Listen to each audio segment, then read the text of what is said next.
आज के इस गरिमामय कार्यक्रम के सम्मान्य अध्यक्ष और अपने इस विश्वविद्यालय के सम्मान्य कुलपति प्रोफेसर मुरली मनोहर पाठक जी, आज के मुख्य वक्ता डॉक्टर के.एन. दीक्षित जी, मंच पर उपस्थित सभी विद्वान महानुभाव, सभागार में उपस्थित सभी विशिष्ट अतिथिगण, विद्वान आचार्य बंधु बहनें, प्रिय छात्र भाई और बहनों,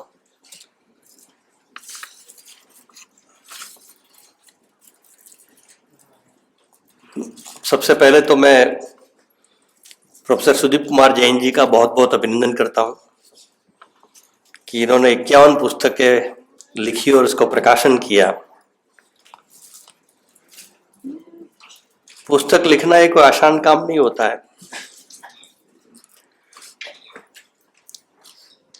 और पुस्तक लिखने वालों पर पैनी नजर से देखने वाले बहुत लोग होते हैं।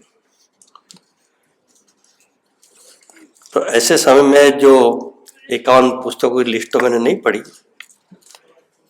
लेकिन 2 पुस्तक का यहाँ प्रकाशन किया है। लेकिन मैंने पढ़ी नहीं वो पुस्तकें, अभी प्रयास करूंगा पढ़ने का। लेकिन ये पुस्तकों का प्रकाशन देश के लिए, हमारे शिक्षा जगत के लिए और छात्रों के लिए बहुत ही उपयोगी होगा, ऐसा मेरा मानना है।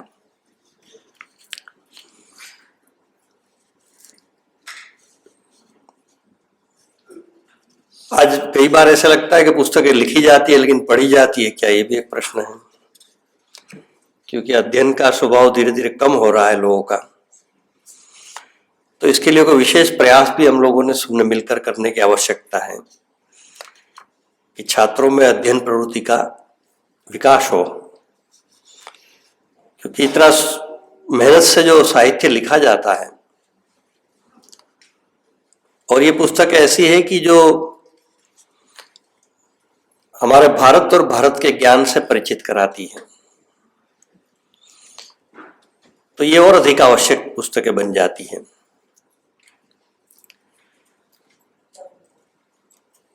माननीय दीक्षित साहब ने भी भारत के इतिहास के संदर्भ में बातें की अपनी। उन्होंने कहा कि मैंने ज्यादा समय लिया, लेकिन मैं नहीं समझता हूं कि आपने ज्यादा समय लिया था। आपने बिल्कुल समय के अनुशासन में पूर्ण किया था विषय। ये जो मूल बात है कि दीक्षित साहब ने कहा कि शुरू में तो विदेशी विद्वानों ने काम किया, बाद में फिर भारत के विद्वानों ने काम किया। लेकिन मेरा मानना है कि ये थोड़ा आधुनिक जमाने की बात है। बाकी प्राचीन काल से अगर इतिहास देखा जाए तो हमारे भारतीय विद्वानों ने जितना काम किया है उसका दुनिया में कोई शानी नहीं है।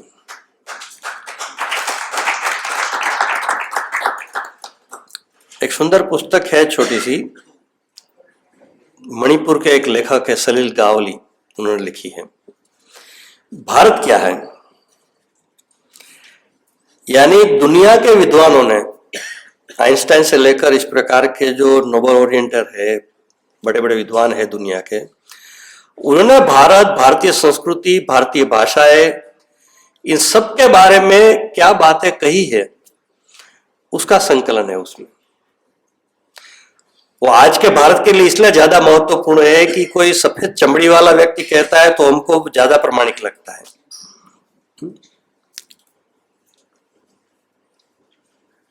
तो शायद भारत और भारतीय संस्कृति, भारतीय परंपराएं, भारतीय दर्शन, इन सबका महत्व दुनिया के लोगों को जितना समझ में आता है उतना शायद हम लोगों को नहीं समझ में आ रहा है। जर्मनी में एक विश्वविद्यालय में संस्कृत के विभाग खुला तो इतनी एप्लीकेशन आ गई कि जितनी सीटें थी उनसे कहीं ज्यादा एप्लीकेशन आ गई, और हमारे देश में संस्कृत विभाग खाली हो रहे हैं, कई विश्वविद्यालय में बंद भी हो रहे हैं।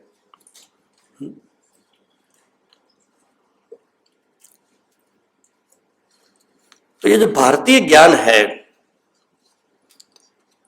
इसको सही रूप में इस पिछले 150-200 साल में हमारे सामने आया ही नहीं। जो भी आया वो विकृत स्वरूप में आया। जैसा आपने बहुत सही बताया दीक्षित साहब ने कि आर्य यहां से बाहर गए थे। अभी आर्य शब्द का अर्थ क्या है? यहां विद्वान बैठे सब ज्यादा समझते हैं मेरे से भी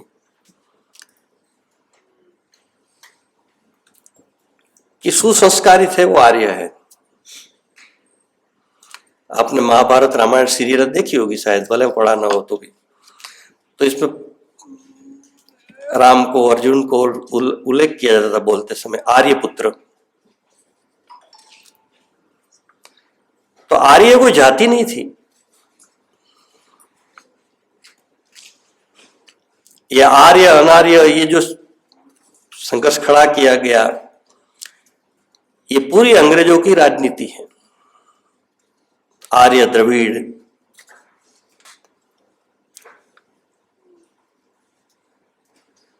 तो ये देश के इतिहास को पुनर्लिखित करने की आवश्यकता है।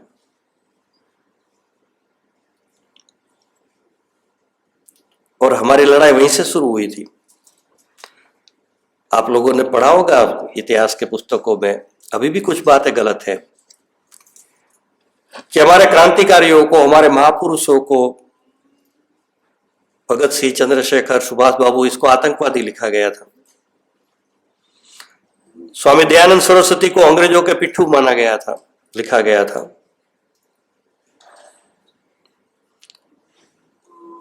भगवान महावीर के बारे में, भगवान शंकर के बारे में, मां दुर्गा के बारे में अनेक ऐसी विकृत बातें लिखी गई थी।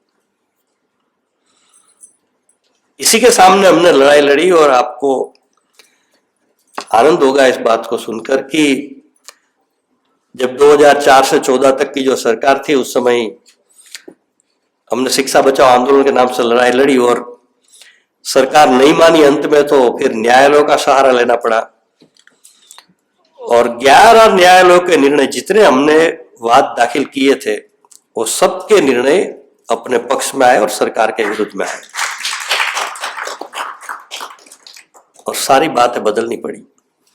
जो बड़े बड़े लेखक माने जाते थे, तथाकथित वामपंथी विचारधारा के, मैं किसी का नाम नहीं लेना चाहता हूं, उन सब के पाठ निकालने पड़े। तो ये तो थोड़ी ऊपर ऊपर की बात ठीक हुई है। अभी मित्रों, बहुत कुछ ठीक करने की आवश्यकता है। सिर्फ इतिहास की बात नहीं है, सारी पुस्तकों की बात है।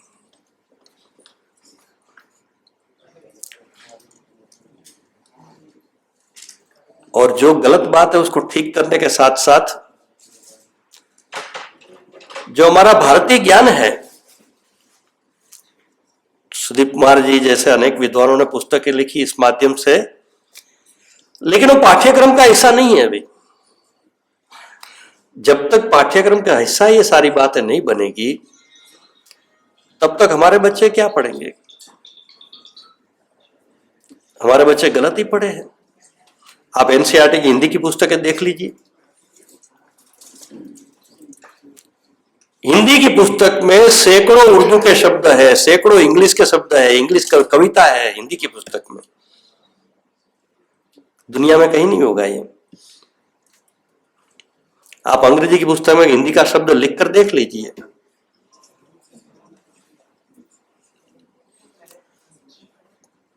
कई विभत्स शब्दों का उपयोग है, असंवैधानिक शब्दों का उपयोग है, सब बातें हैं उसमें। तो पुस्तक में विकृतियां, विसंगतियां, जो गलत बातें हैं, उसको दूर करना तो एक विषय है, लेकिन दुनिया जिस ज्ञान से वंचित है और खास करके हमारे भारत के बच्चे जिस ज्ञान से वंचित है, वो भारतीय ज्ञान जो है, राष्ट्रीय शिक्षा नीति प्रस्तुत हुई है हमारे सामने, उसके क्रियान्वयन का प्रयास देश भर में चल रहा है।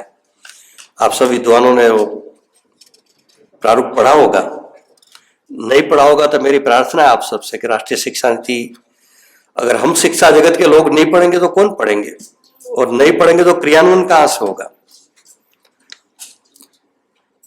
तो उसमें लिखा है कि भारत को फिर से हमने विश्वगुरु बनाना है।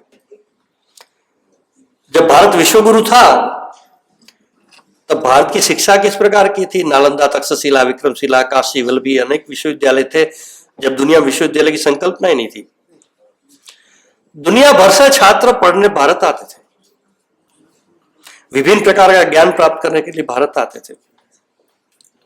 और हम सब जानते हैं तब पुस्तक इंग्लिश में नहीं थी।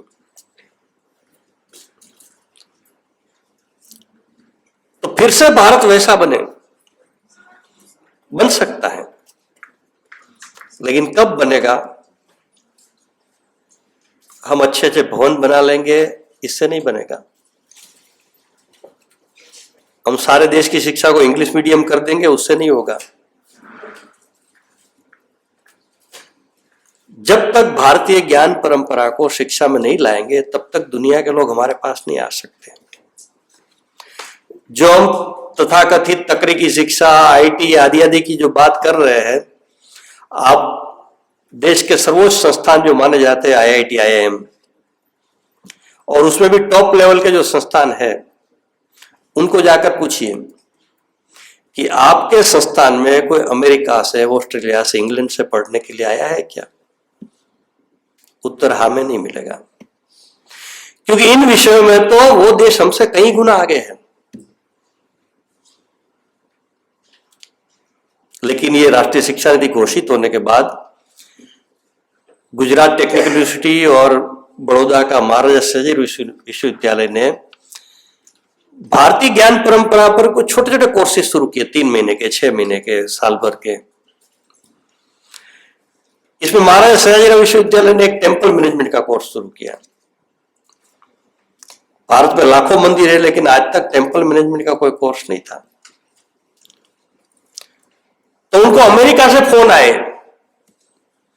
कि आपको इसको ऑनलाइन करिए, हम लोग एडमिशन लेना चाहते हैं। जैसे ही ऑनलाइन किया, 10 अमेरिकन लोगों ने इसमें एडमिशन लिया।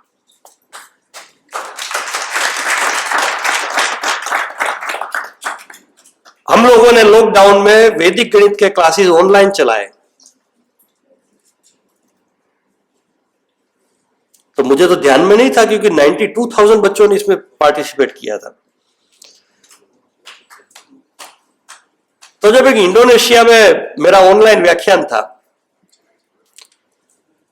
तो व्याख्यान पूरा होने के बाद जो महिला संचालन कर रही थी कार्यक्रम का, उन्होंने कहा, अतुल, ये आपको हम जानते हैं। मैंने कहा, कैसे? तो क्या हमने और हमारे बच्चों ने आपका वैदिक गणित का ऑनलाइन कोर्स अटेंड किया था।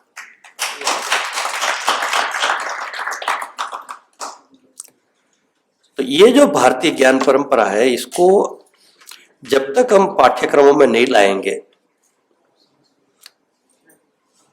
तब तक दुनिया के लोग भारत में नहीं आ सकते हैं। दुनिया तो वो चाह रही है, और हमारे ग्रंथों में इतना ज्ञान है, संस्कृत के लोगों को मुझे बताने की ज्यादा जरूरत नहीं है। मैंने थोड़ा सा विद्वानों से जानकारी ली और थोड़ा सा देखने का प्रयास किया था कि चरक संहिता में लिखा गया है कि स्वास्थ्य संबंधित, हेल्थ रिलेटेड जितना भी दुनिया में ज्ञान है वो इस ग्रंथ में है।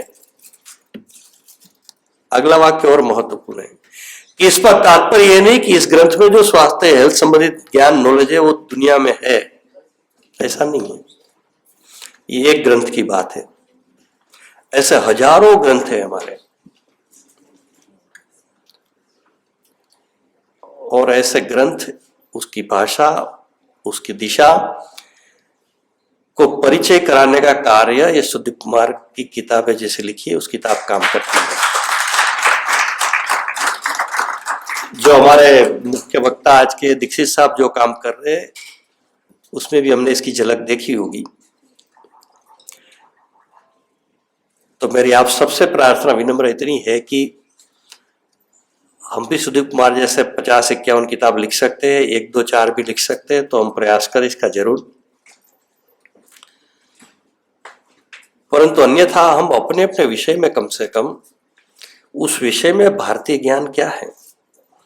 सरकार ने नीति में ला दिया कि हर स्तर पर भारतीय ज्ञान परंपरा का समावेश करना है, लेकिन होगा कैसे? क्योंकि भारतीय ज्ञान सभी संस्कृत में है अधिकतर, और जो विषयों के विद्वान है, चाहे फिजिक्स के हो गए, चाहे केमिस्ट्री हो गए, चाहे मैनेजमेंट के विद्वान हो गए, उनको संस्कृत मालूम नहीं है। तो संस्कृत के विद्वानों का, ऐसे विश्वविद्यालयों का, विश्वविद्यालय के विभागों का यह दायित्व बनता है कि हम विभिन्न विषयों में भारतीय ज्ञान क्या है वो निकाल कर उनको प्रस्तुत करें, जिससे उसका हमारे सारे पाठ्यक्रमों में, पाठ्य पुस्तकों में समावेश किया जाए। लेकिन आसान नहीं है काम। हम लोगों ने पर्यावरण का 1 से 12 तक का पाठ्यक्रम बनाया, तो इसमें हमने भारतीय ज्ञान की बातें कुछ डालनी थी। तो हमारे पर्यावरण के विद्वान थे, वो संस्कृत नहीं जानते थे, तो फिर कुछ संस्कृत विद्वानों को हमने बुलाया, इकट्ठा किया, साथ में जोड़ा, और फिर कुछ बातें बनी इससे। लेकिन हमारे देश में विद्वानों को एक मंच पर इकट्ठा करना वो भी आसान काम नहीं है, ये हम सब जानते हैं। लेकिन ये करना पड़ेगा। अपना अहंकार, ईगो छोड़कर इस काम में हमने योगदान देना पड़ेगा। तो इस प्रकार का हम सब संस्कृत के विद्वान अधिकतर यहाँ है, इस विश्वविद्यालय जुड़े हुए व्यक्ति है। कम से कम अपने एक विषय में, उस विषय के संदर्भ में भारतीय ज्ञान हमारे ग्रंथों में क्या है, सभी प्रकार के अलग अलग संप्रदाय कहते हैं, सभी में है, जैन संप्रदाय में है, वैष्णव में है, बाकी सब में है अलग अलग पुस्तकें। उसके अंदर से वो ज्ञान निकालना और उसको आज की भाषा में अनुवाद करके देना, और अंतिम बात की सिर्फ यथावत उसको आज के पाठ्यक्रम में पुस्तकें समावेश करने से नहीं चलेगा। आज की वर्तमान और देश की, दुनिया की आधुनिक आवश्यकता के अनुसार उसको ढालना पड़ेगा।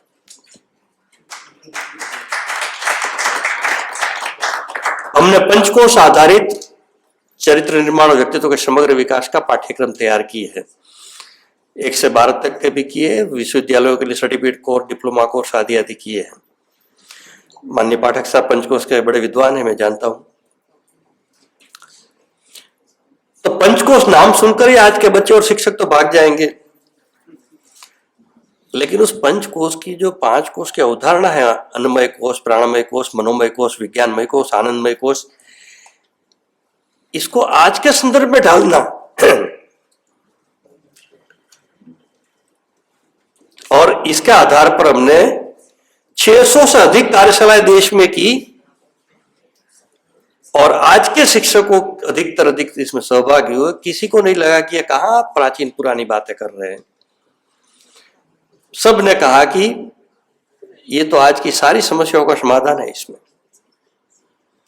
तो इस दृष्टि से इस प्रकार हम लोग इस कार्य में अपना अपना योगदान दें, और पुनः सुदीप कुमार को इस कार्यक्रम का आयोजन के लिए, इनके पुस्तकों के प्रकाशन के लिए बहुत बहुत बधाई, अभिनंदन देता हूं।